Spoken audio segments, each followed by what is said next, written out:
Hello दोस्तों, I am Shweta. आप देख रहे हैं मेरा study channel study with Shweta.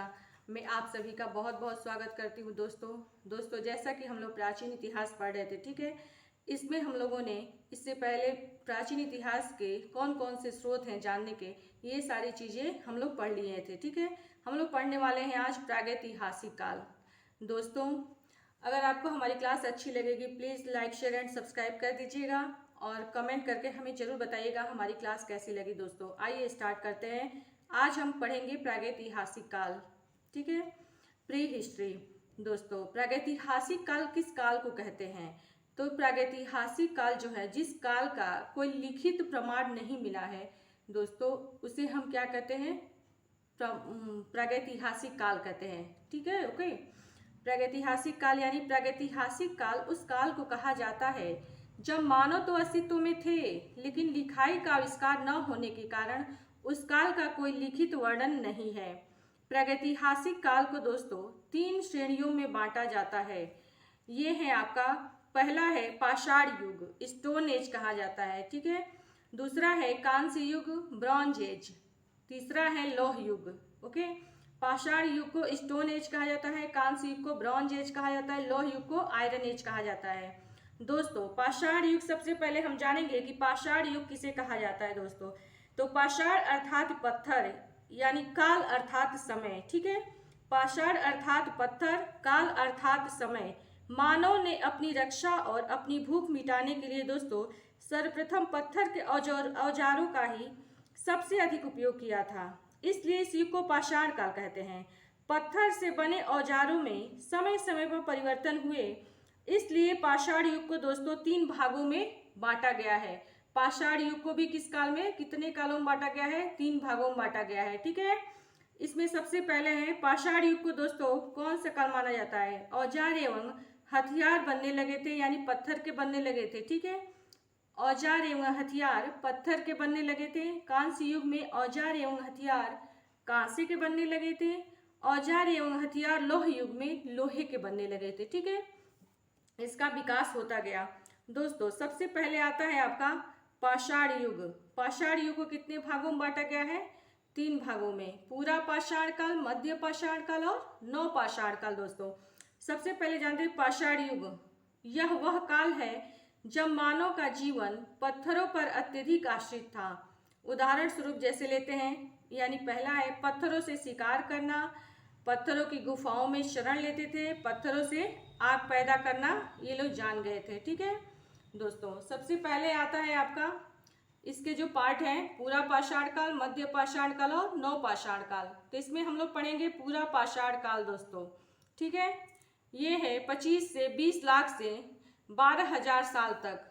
दोस्तों ये क्या है? औजार। इसमें किस टाइप के औजार बनने लगे थे? हाथ से बनते थे, ठीक है, अथवा प्राकृतिक वस्तुओं का हथियार बनता था। औजार के रूप में उपयोग होता था भाला, कुल्हाड़ी, धनुष, तीर, सुई, गदा, ठीक है। ये आपका फिर जीविका का आधार क्या था दोस्तों पूरा पाषाण काल का? शिकार एवं खाद्य संग्रह। जीवन यापन कैसा था उस समय का? अस्थायी जीवन शैली थी। गुफा, झोपड़ियाँ, मुख्यतया नदी एवं झील के किनारे ये अपना जीवन यापन करते थे। किस काल के लोग दोस्तों? पूरा पाषाण काल के। इसमें आविष्कार किस चीज का हुआ था? पूरा पाषाण काल में आग का आविष्कार हुआ था, ठीक है। अगर पूछता है, ये क्वेश्चन बनता है आपका, पूरा पाषाण काल में किस चीज का आविष्कार हुआ था? तो आग का आविष्कार हुआ था। दोस्तों उस समय का समाज कैसा था? समाज था दोस्तों 24 से 100 लोगों का समूह, अधिकांशतः एक ही परिवार के सदस्य रहते थे, ठीक है, एक परिवार में। धर्म यानी कोई धर्म नहीं था, ठीक है। फिर नेक्स्ट आ जाते हैं दोस्तों हम मध्य पाषाण काल, यानी 12,000 साल से लेकर 10,000 साल पूर्व तक। इस युग को लघु पाषाण युग भी कहा जाता है। दोस्तों शरण स्थल, अस्थायी जीवन शैली थी। समाज कैसा कैसा था उस समय का? मध्य पाषाण काल का समाज कैसा था दोस्तों? कबीले एवं परिवार समूह में रहते थे। नेक्स्ट आ जाते हैं नव पाषाण काल, ठीक है, 10,000 से 3300 ईस्वी पूर्व तक। इस काल में मानव कृषि करना सीख गया था, यानी नव पाषाण काल में मानव कृषि करना सीख गया था। ठीक है, औजार कैसे होते थे नवपाषाण काल के? हाथ से बने तथा प्राकृतिक वस्तुओं का हथियार होता था। औजार के रूप में उपयोग होता था चीसल यानी औजार। कैसा होता था ये औजार? लकड़ी एवं पत्थर छीलने वाला होता था, जिसे चीसल कहा जाता था। खेती में प्रयुक्त होने वाले औजार, ठीक है दोस्तों, मिट्टी के बर्तन वगैरह मिलते थे उस समय। नवपाषाण काल में दोस्तों जीविका का आधार क्या था? खेती करना, शिकार करना एवं खाद्य संग्रह, मछली का शिकार और पशुपालन था। ओके, फिर नेक्स्ट बढ़ते हैं शरण स्थल। शरण स्थल कैसा था दोस्तों? खेतों के आसपास बसी छोटी बस्तियां बनाकर ये लोग रहते थे। आविष्कार क्या था? पहिए का आविष्कार नवपाषाण काल में हुआ था। दोस्तों ये क्वेश्चन इंपॉर्टेंट है, ये इसे कर लीजिएगा इंपॉर्टेंट क्वेश्चन में। पहिए का आविष्कार नवपाषाण काल में हुआ था। समाज कैसा था दोस्तों? कबीले में ये लोग रहते थे। नवपाषाण काल में का समाज कबीलों में रहा करता था दोस्तों। इसके बाद ये तो आपका हो गया। ठीक है दोस्तों, शॉर्ट नोट्स हैं, बहुत इजी है आपको, आपकी तैयारी के लिए। आप जिस भी एग्जाम की तैयारी करें जिसमें हिस्ट्री से क्वेश्चंस आते हैं वो आपको हेल्प करेंगे। ठीक है, ये नोट्स दोस्तों। इसके बाद हम लोग नेक्स्ट आप लोग हेडिंग डालिएगा सिंधु सभ्यता। ठीक है दोस्तों, सिंधु सभ्यता नदी घाटी की सभ्यता इसे कहा जाता है दोस्तों। इसे हड़प्पा सभ्यता भी कहा जाता था दोस्तों। सबसे पहले आइए हम जब पढ़ते हैं सिंधु सभ्यता तो इसके बारे में जानते हैं कि सिंधु सभ्यता कैसी सभ्यता थी दोस्तों। आज कुछ लोग गांव में रहते हैं, ओके, कुछ शहरों में रहते हैं।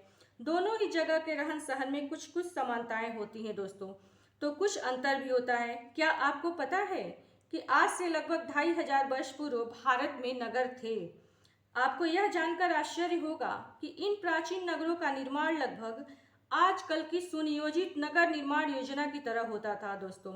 उस समय का जो नगर निर्माण योजना था दोस्तों आज से कहीं ज्यादा सुंदर था। ठीक है, ऐसा उस समय के अवशेष बताते हैं। जो अवशेष मिले हैं सिंधु घाटी सभ्यता के, उससे हमें सिंधु घाटी सभ्यता के नगरों का पता चलता है कि उस समय के नगर कैसे सुनियोजित होते थे और सुंदर होते थे। ठीक है दोस्तों, इसके बाद से है कि इसके बारे में और जानते हैं कि सिंधु सभ्यता कैसे पनपी। विश्व की प्राचीन नगर सभ्यताओं का विकास दोस्तों नदियों के किनारे ही हुआ करता था। नदियों के किनारे होने के कारण खेती के लिए पानी की उपलब्धता मिल जाती थी दोस्तों, जिससे अन्न उत्पादन होता था। अधिक अन्न उत्पादन ने व्यापार को बढ़ावा दिया, जिससे नगरों का विकास संभव हो सका दोस्तों। व्यापार के लिए जलमार्ग सुलभ हो गया, साथ में नदी मार्ग से व्यापार सस्ता, आसान तथा सुरक्षित होता था दोस्तों। नगरीय जीवन में कृषि की अपेक्षा अन्य काम धंधों को अधिक महत्व मिला दोस्तों। इसके बाद जैसे इसी तरह फलस्वरूप इसके बाद नगरों का धीरे धीरे सिंधु सभ्यता का विकास हुआ दोस्तों। ठीक है, ये सारी जानकारी सिंधु सभ्यता के बारे में हमने दी आपको। ये आपकी जानकारी के लिए अच्छा है कि आपको जानना जरूरी है कि सिंधु सभ्यता का विकास कैसे हुआ दोस्तों। इसके बाद आ जाते हैं नोट्स पे अपने। नदी घाटी की सभ्यता, वो आपकी जानकारी के लिए अच्छा है कि वो सभ्यता कैसी थी, क्या है, कहाँ से पनपी। ठीक है, फिर नेक्स्ट आ जाते हैं हम लोग नदी घाटी की सभ्यता। हेडिंग डालिएगा दोस्तों। इसमें है इस सभ्यता के लिए 3 नामों का प्रयोग होता है: सिंधु सभ्यता, सिंधु घाटी सभ्यता, हड़प्पा सभ्यता। दोस्तों रेडियो कार्बन C14 जैसी नवीन विश्लेषण पद्धति के द्वारा सिंधु सभ्यता की सर्वमान्य तिथि 2400 ईसा पूर्व से 1700 ईसा पूर्व मानी गई है। ठीक है दोस्तों, सिंधु सभ्यता की खोज राय बहादुर दयाराम साहनी ने की थी 1921 में। ठीक है, यह युग कैसा था? प्राक ऐतिहासिक अथवा कांस्य युग कहा जाता है। सिंधु सभ्यता के काल को प्राक ऐतिहासिक अथवा कांस्य युग कहा जाता है। ठीक है दोस्तों, सिंधु सभ्यता जो थी रावी नदी के किनारे बसी थी। यहाँ के निवासी द्रविड़ एवं भूमध्य सागरीय थे दोस्तों। आइए समझते हैं। और तौल की इकाई 16 के अनुपात में थी। ठीक है, उस समय जो तौल की जो इकाई थी दोस्तों वो 16 के अनुपात में थी। और उस समय जो पशु मिला है कहा जाता है वो कुबड़ वाला सांड मिला है। ठीक है, वहाँ का पशु था सिंधु सभ्यता का कुबड़ वाला सांड था। ठीक है दोस्तों, आइए समझते हैं। जैसे ये है कि मान लीजिए नक्शे में आपको समझना हो तो आप कैसे समझेंगे। सबसे पहले आपका क्या है, ऊपर क्या है, उत्तर है, नीचे क्या है, दक्षिण है, इधर क्या है दोस्तों, ये पूर्व है, इधर पश्चिम है। ठीक है, तो सबसे उत्तर में आपका क्या है, जम्मू एंड कश्मीर है। सबसे दक्षिण में क्या है, महाराष्ट्र दाइमाबाद है। पूरब में क्या है, आलमगीरपुर मेरठ है दोस्तों, और पश्चिम में बलूचिस्तान है। ठीक है, आज दोस्तों इतनी जानकारियां हुई, ये हम लोग पढ़े सिंधु घाटी की सभ्यता। ठीक है दोस्तों, नेक्स्ट क्लास में फिर मिलते हैं, तब तक के लिए दोस्तों धन्यवाद। Please like share and subscribe कर दीजिएगा और कमेंट करना ना भूलिएगा दोस्तों, ताकि हमको आपके कमेंट से मोटिवेशन मिलता है। ठीक है दोस्तों, प्लीज़ धन्यवाद।